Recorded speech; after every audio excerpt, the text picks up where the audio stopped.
Hey, I watched The Bat Guy. I wasn't planning on checking it out until it hit HBO Max, but then everybody started talking about how good it was, and I got way more interested. Then Ben Shapiro said the movie was bad, and I was like, okay, that's how you know this is the best Batman movie ever made. So I watched it, and yeah, it kinda was. I still think as a movie, The Dark Knight is stronger, but in terms of being a Batman movie specifically, this is probably the best one we've ever gotten on screen, at least out of the ones I've seen. It embraces everything that makes the character fun and unique, giving us a story that's mostly serious, but has just the right amount of comic book silliness sprinkled in. It's also aesthetically gorgeous, echoing the look and feel of the Arkham games really well, while also feeling distinct from both those games and every other Batman movie before it. The cast is uniformly great across the board, with Robert Pattinson in particular making for perhaps my favorite Batman I've ever seen on screen. He captures the badassery you'd expect from Batman, but also the subtle fear and loneliness he experiences beneath the mask. His version of Bruce Wayne looks and feels tortured in a way that I haven't seen from this character before, which is perfect. One of this movie's best decisions was setting itself a mere 2 years into Batman's time as a superhero,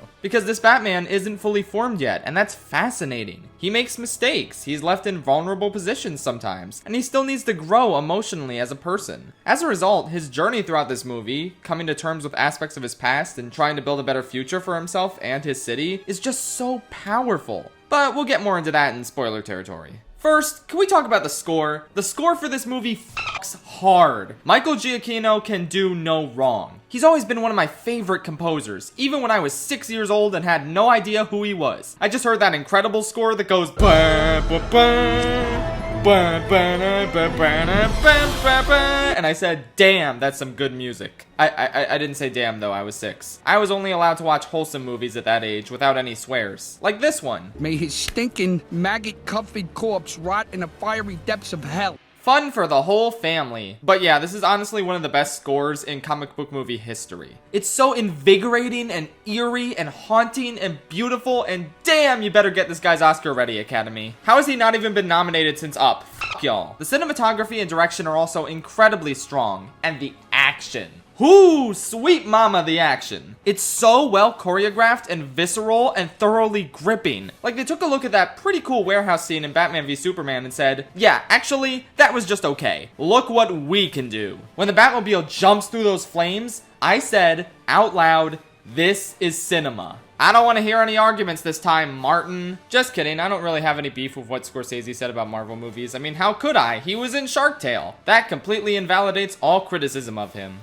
Also, he was right. I also really loved how in sync Batman and Gordon were in this movie. They make a great team. Catwoman was cool, but I don't love the fact that they temporarily got together romantically. That seemed out of nowhere, but I guess it fits with her character. The Penguin was fun, but also kind of filler. He wasn't really necessary to have in the story, and not much would change without him. And there are some pacing problems and a few stretches of the movie that feel a bit too slow, which I guess is to be expected when your movie's 3 hours. To be fair though, for the most part, it really didn't feel that long at all, which is commendable. Alright, I got some shit to do, so we gotta wrap this up with some spoiler talk. Skip ahead to this part if you don't want spoilerinos. 3, 2, 1, Penguin, played by Colin Farrell. So the Riddler was really great in this. It's basically the first time I've ever been intimidated by this character, and that's despite the fact that they turned him into an Instagram influencer. I mean, I guess it does kind of fit his character, so sure. The Baum scene was fantastic, but what really got to me was this dude's motivation, and how he was also an orphan like Bruce. But Bruce got all the media attention and sympathy because rich and famous. Bruce obviously went through a lot of pain, but not nearly the same amount as actual poor orphans, which,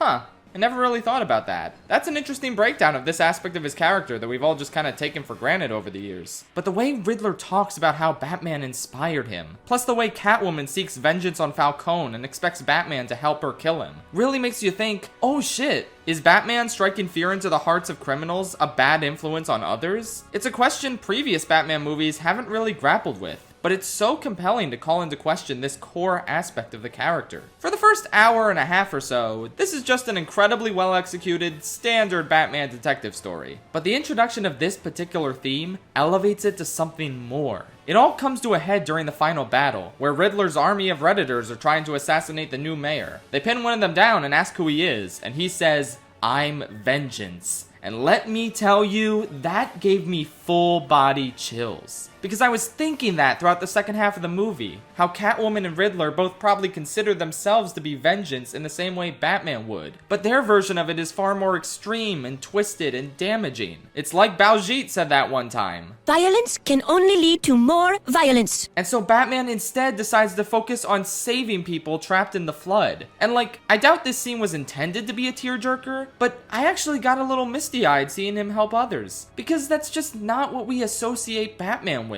He's always been my second favorite superhero after Spider-Man, but more so because he's cool and he has an amazing rogues gallery. Not so much because he particularly feels like a hero. Because he's not. He's an anti-hero, and that's cool and shit. But seeing such an icon become the hero that Gotham deserves, become what so few cinematic Batmen have been before him, was just so powerful. There's something so striking about the image of him helping people during the day. Like, that feels like a conscious choice to have this character so associated with night, out there in broad daylight, making a difference. I don't know, man, I just love that shit. This movie rocks. It has some issues here and there, but overall, it might just be the best interpretation of Batman we've ever gotten on the big screen, and one I'm eager to watch again in the future. Right now, I'm feeling an 8 out of 10 for it, though I could bump it up to a 9 on rewatch. It's like right on the edge between those two scores. Anyway, yeah, go see it. It's epic. Also, I watched Peacemaker, so I'll talk about that real quick. It's pretty good, but some of the jokes go on for way too long and aren't that funny. Also, they say fuck so often that it's kind of annoying. But the story's pretty good, and the characters are fun, and John Cena's a pretty good actor. Who knew? 7 out of 10. Good night, tri-state area.